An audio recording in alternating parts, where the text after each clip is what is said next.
Yo,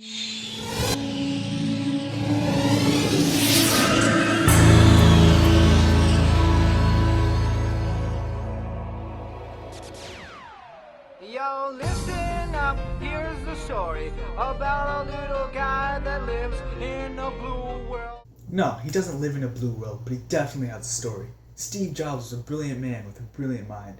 Everyone knows him. If you don't, you probably live under a rock. Which is, by the way, why Patrick's so stupid, fun fact, because he literally lives under a rock. I know, right?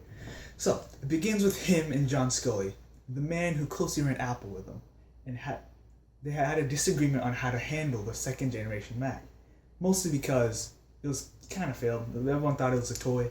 Steve wanted to lower the price and move advertising away from the Apple II to the Mac. John, however, thought this was a bad idea and that this would lead the company into loss. And so John said, well, I'm going to go to the board. Well, Steve responded by saying, you wouldn't. But he did. So ultimately the board sided with John and Steve was actually fired. You'd think he'd crumble down and give up. Most people would. If you lost your legacy, most just wouldn't get back up. I mean, you just lost everything. But this man, innovative as ever, created another company called NEXT and buys Pixar. Apple eventually bought Pixar and NEXT, which is how Steve Jobs got back into his own company again. Moral of the story is persistence. In the book called Steve Jobs, The Man Who Thought Different, Karen Blumenthal gives us a view of his life and how it effectively illustrates how he became the man he was. There are three main points the book emphasizes, which are be passionate, be determined, and don't worry about the past. Deciding on what you want to do in the future is a huge decision. Like, how are we supposed to do that right out of high school? If you think great people like Steve Jobs had a clue of what he would do after high school, you'd be wrong. Steve was a peculiar boy with interesting motives. He literally went to college for a semester and dropped out because he thought it was a waste of time. He was still ridiculously smart, don't get me wrong, but he was also kind of weird. At one point in his life, he legitimately thought to become a monk. The point is, you don't have to know what you want to do right away. Just make sure you know what you're passionate about. But if you don't know that yet, you just have to trust that the dots will somehow connect in your future.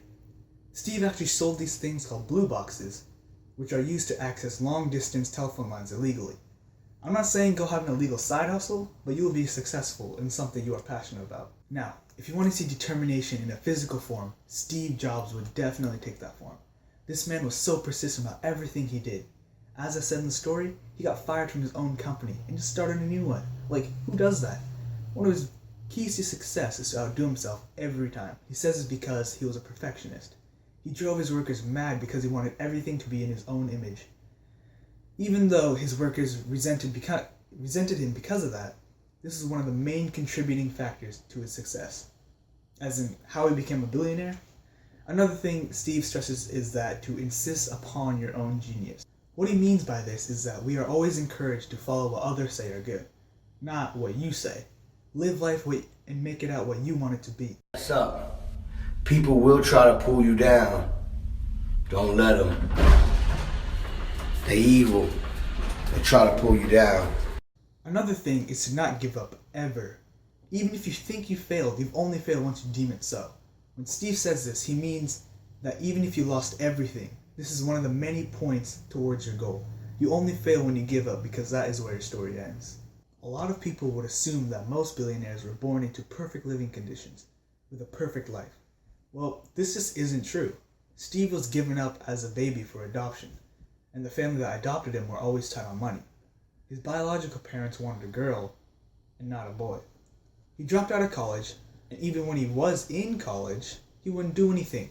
He would sleep in his friend's room, sell Coke bottles for extra money, and get free meals from a temple nearby. His highest qualification was being a high school graduate.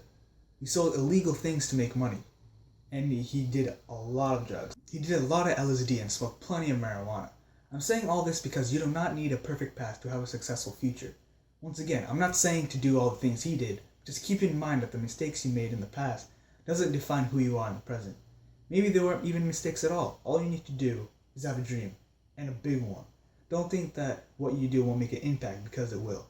Once you set out with a goal, you do everything in your power to achieve greatness. Never underestimate yourself. And as Steve once said, I want to put a ding in this universe, and that's what you want to say too. If we apply the ideals that Steve lived through, it would greatly affect your life. He gave us these keys to success. All we need to do is take those risks and forge our own way. Remember, the worst thing might be the best thing. Success won't be laid out on a platter for you. And you have to make it. And don't try to live someone else's life. Just go out there and do your own thing.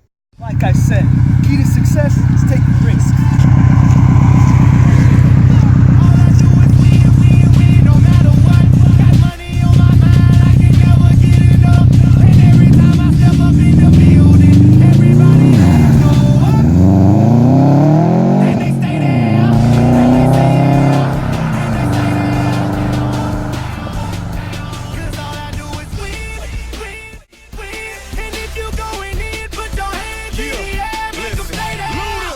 Going in on the verse, cause I never been defeated and I won't stop now. Keep your hands up, get them in the sky for the homies that ain't making it and my folks locked down. I never went nowhere, but they saying Luda's back. Blame it on that contour, the hood call it Luda. And I'm on this Bruh.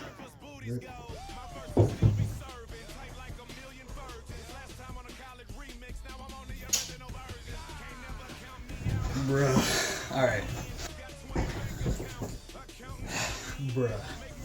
Bruh, too. Cause all I do is